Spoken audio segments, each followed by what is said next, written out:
tax burden appears very high. So thank you very much for having me.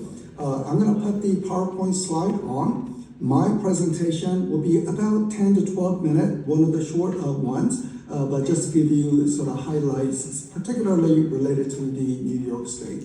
So thank you again for having me, and let me put the PowerPoint slide onto the screen. So here we go.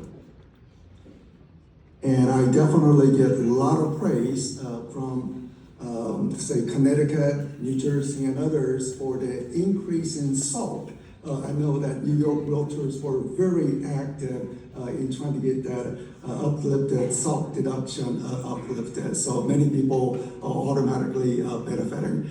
So let's begin. So this is the stock market. Before the recent wobble, I guess the past week, but even accounting for the recent wobble, one can see quite a substantial run-up that has taken place. New York City being the financial capital of the world, and also many hedge fund and other stock market related, certainly will be one of the beneficiary.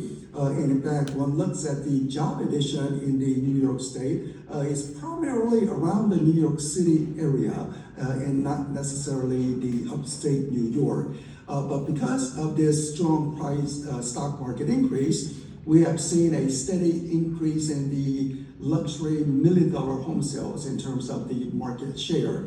Now, some may say, well, it's not a really luxury home, it's just a good home where the prices just simply went up higher. So prices went up higher, but nonetheless, from a business perspective, you are doing more $1 million sales activity. So at the same time, even as the upper crust segment appears to be doing fine, we are finding that consumers, according to the Consumer Sentiment Index, showing very low figures. In fact, it is lower than in the middle of the graph. What's happening in the middle? That's the foreclosure crisis, 7 million job losses. Today, we don't have foreclosure crisis. We don't have massive job losses. In fact, we have job creation, some loss essentially, but we are not in an economic recession, but consumers are expressing as if we are in a recession, possibly indicating that we are in a K-shaped economy, upper end doing well, lower end feeling some of the financial distress in the economy. So this is the job market, essentially no net positive job addition. So we saw a strong jobs recovery post-COVID, but in recent months, very weak figures. So a combination of the weak consumer sentiment, along with jobs no longer being added, we have seen the Federal Reserve cut interest rate 3 times this year.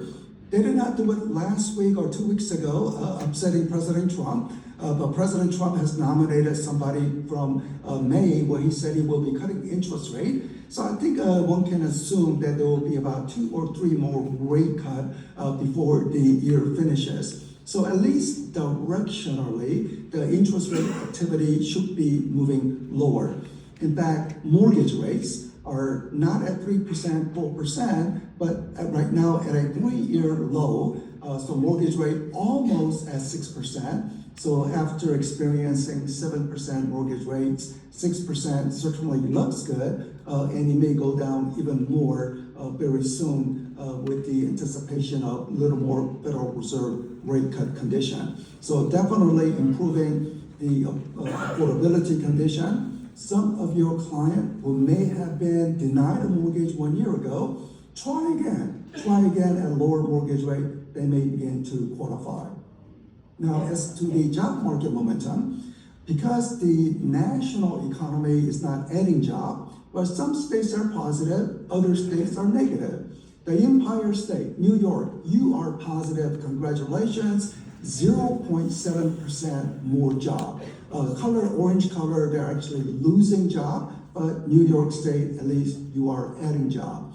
But for the housing demand, I like to look not a 1-year period, but a longer term period. So this will be essentially 5 years, 6 years from pre-COVID to the latest. And New York State is showing 3.1% job addition.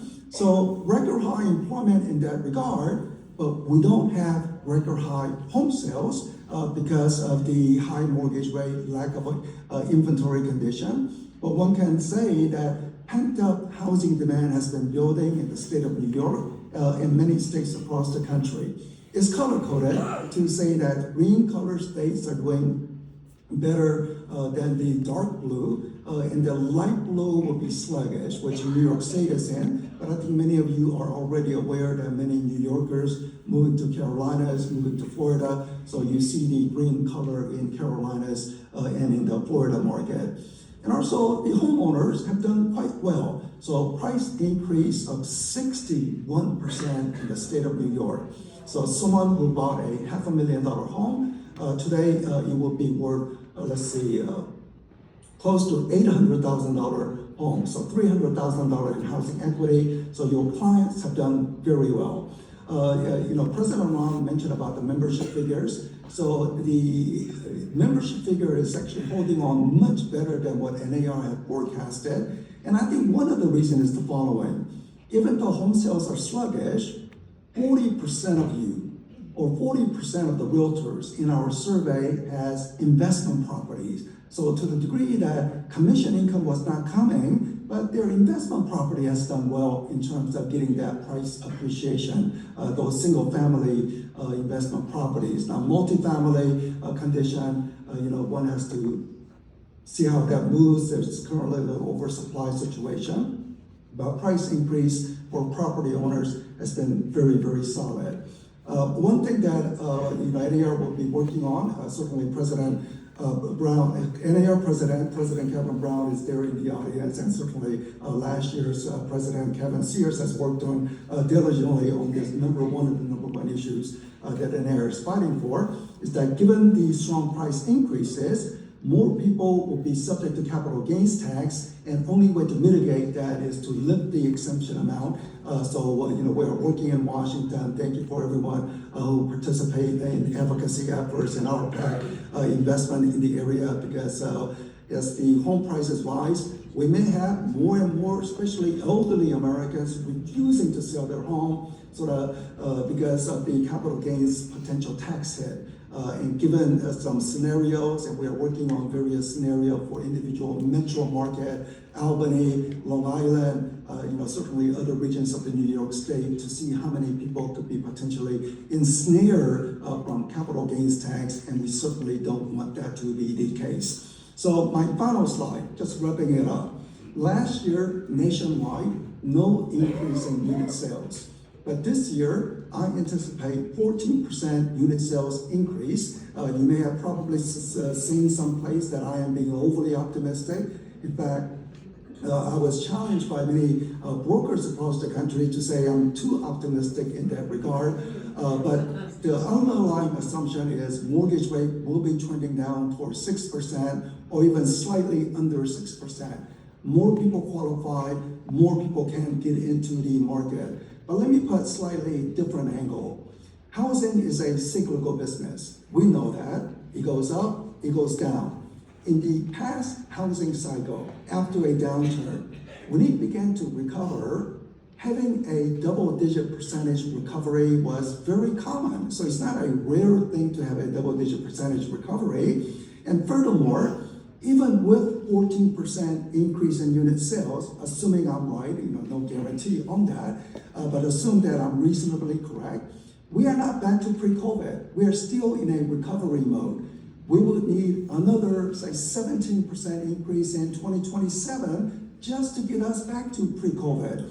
Even at the same time, we saw the employment number in the New York State, all-time high, potential housing demand keep building. We just need lower mortgage rate. We need more supply. We are looking at everything to increase supply. So as that condition begins to directionally improve, I think comfortably we can say that 14% increase in home sales is a distinct possibility. Only a setback is January, February, exceptional cold, exceptional precipitation. So in the first couple of months of the year, we may be held back, but I feel good from the spring home buying season. So thank you again to President Ron for inviting me. And thank you again. Sorry I cannot be there in person, but I'm glad that technology